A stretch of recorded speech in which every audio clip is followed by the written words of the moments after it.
যদি তোমার সন্তানকে তুমি এই কথাটি শিক্ষা দিলে, বাবা তোমাকে সকাল হতে গেলে মানুষের সঙ্গে সাক্ষাৎ হতে গেলে সালাম দিতে হয়, বাবা তুমি সকাল হতে গেলে ফজরের সালাত দিয়ে তোমাকে সকাল করতে হয়, বাবা তুমি জানো না মানুষের সাথে কথা বলতে গেলে ভদ্রভাবে কথা বলতে হয়।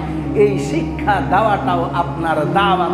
এই কথাটি আপনার বলা সব থেকে অতি উত্তম, দুনিয়ার যত যা আছে সব থেকে অতি উত্তম, সব থেকে দামি জিনিস। তাই তো আল্লাহর রাসূল সাল্লাল্লাহু আলাইহি সাল্লাম বলেন, মানুষ তুমি শুনে রাখো, যদি তোমার মাধ্যম দিয়ে কোনো একজন ব্যক্তি হেদায়েতের পথে চলে আসে, যেই ব্যক্তি তোমার গ্রামের আব্দুল্লাহ আব্দুর রহমান সালাত কায়েম করতো না, তোমার গ্রামের আব্দুল গাফফার সুদে জড়িত ছিল, তোমার গ্রামের আব্দুল্লাহ আরো অন্য অশ্লীল কাজে জড়িত ছিল, কিন্তু তুমি মাদ্রাসায় পড়নি, তুমি কোনোদিন কোথাও যাওনি, তুমি ওই যে দু চারটি বই, ভালো ভালো বইগুলো সালাফে সালেহিনদের তারিকা এবং তাদের মানহাজের লেখা বইগুলো যে তুমি পড়েছো, পড়ার পর তোমার গ্রামের আব্দুল্লাহকে কোনো মাজলিস লাগিয়ে নয়, তার সাথে আসরের পরে দেখা হলো, তাকে বুঝাতে বুঝাতে তুমি তাকে যে সেই খারাপ কাজ থেকে তাকে যে বের করে নিয়ে চলে এসছো, শুনে রাখো তুমি কি পাবে। তুমি শুনে রাখো, মক্কা এবং মদিনায় সব থেকে দামি জিনিস সেই সময় এবং এখনো সব থেকে দামি জিনিস হলো লাল উট। যেমন ভাবে এখন আমাদের কাছে বর্তমানে দামি জিনিস হচ্ছে চরঙ্গীর বুকের জমি, সেই জমি এখন কিনা খুব জটিল। যারা মালদায় থাকে, মালদায় টাউনের জমি সব থেকে দামি। এইরকম ওই জমি যদি কেউ 2 শতক কিনে নিতে পারে তাহলে মূল্যবান সম্পদ। তেমনি ভাবে আরব দেশে মূল্যবান সম্পদ হলো তার কাছে লাল উট।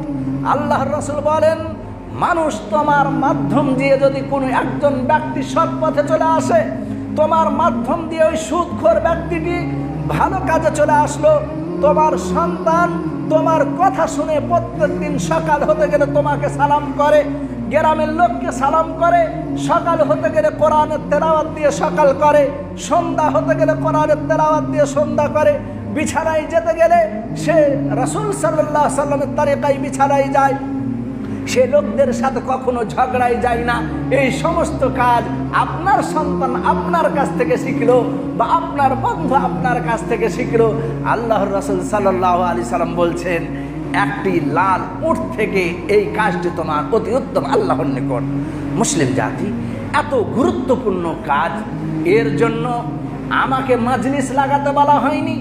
আজকে আমরা দাওয়াত তাবলীগ করার জন্য, মানুষকে আহ্বান করার জন্য, মানুষকে সৎ পথে আনার জন্য আমাকে জালসা জুলুস করতে হয়, বড় বড় প্যান্ডেল লাগাতে হয়, মাহফিল করতে হয়। এই সমস্ত জিনিসগুলো দাওয়াতের জন্য জরুরি নয়। দাওয়াতের মানে হচ্ছে আপনাকে চালতা ফিরতা এমনি চলতেই চলতে মানুষকে আহ্বান জানাতে হবে, চলতেই চলতে গ্রামে এমনি আমি একাই একাই চলতে চলতে মানুষকে ভালো কাজের দিকে ডাকতে হবে। এরই নাম হচ্ছে দাওয়াত। আল্লাহর রাসূল সাল্লাল্লাহু আলাইহি সাল্লাম আপনাকে এবং আমাকে দাওয়াত ও তাবলীগ, মানুষকে ভালো কাজের দিকে ডাকার সমস্ত পদ্ধতি আল্লাহর রাসূল সাল্লাল্লাহু আলাইহি সাল্লামের মাধ্যমে আল্লাহ তাবারক ওয়া তাআলা আপনাকে শিখিয়ে দিয়েছেন। দাওয়াত ও তাবলীগের কাজ যদি করো, তার জন্য আমাকে এবং আপনাকে সঠিক পথেই থাকতে হবে। আমি সঠিক পথে নেই বলে আমি দাওয়াতের কাজ করতে পারবো না, এটাও পদ্ধতি ভুল। আমি যদি মানুষকে বারবার বলতে যাই তাহলে সেই কাজ থেকে অটোমেটিকলি আমিও দূরে সরে যাব। এই জন্য আমার মধ্যে সেই জিনিসটি থাক বা না থাক, অন্যকে ওয়াযাক্কির ফাইন্না যিকরা তানফাউল মুমিনিন করতে গেলে আমিও আস্তে আস্তে সেই কাজ থেকে বিরত থাকব। কেমন? আমার গ্রামের আব্দুর রহমান সে তাহাজ্জুদ পড়ে বটে, কিন্তু অন্যকে সে ভালো কাজের দিকে আহ্বান করে না। যদি আমার গ্রামের চায়ের দোকানে টিভি চলে তাহলে অন্য অন্য লোকদের সাথে সাথে সেও আস্তে আস্তে বসতে শুরু করবে। কিন্তু যেই ব্যক্তি মানুষকে এই কথা বলেছে চায়ের দোকানে টিভি রাখা যাবে না, চায়ের দোকানে টিভি রেখে সেখানে স্ক্রিন চালা যাবে না, সেই লোকটি লজ্জাতে সেখানে বসতে পারবে না। এই জন্য দাওয়াতের গুরুত্ব এটাই যে আপনি মানুষকে সর্বদা বলতে থাকুন, আস্তে আস্তে আপনিও সেই পথ থেকে ফিরে আসবেন। মুসলিম জাতি, এই জন্য তো আল্লাহর রাসূল সাল্লাল্লাহু আলাইহি সাল্লামকে বলা হলো আপনি সর্বদা লোকদেরকে ভালো কাজের দিকে ডাকতে থাকুন এবং তাদেরকে এই কথা বলে দেন, তারাও যেন মানুষকে সর্বদা ভালো কাজের দিকে ডাকতে থাকে, মানুষকে যেন ভালো কাজের দিকে আহ্বান করতেই থাকে। এই করতে গেলে মানুষেরা আস্তে আস্তে সঠিক পথে আসবে এবং সমস্ত নোংরা পথগুলি বন্ধ হয়ে যাবে।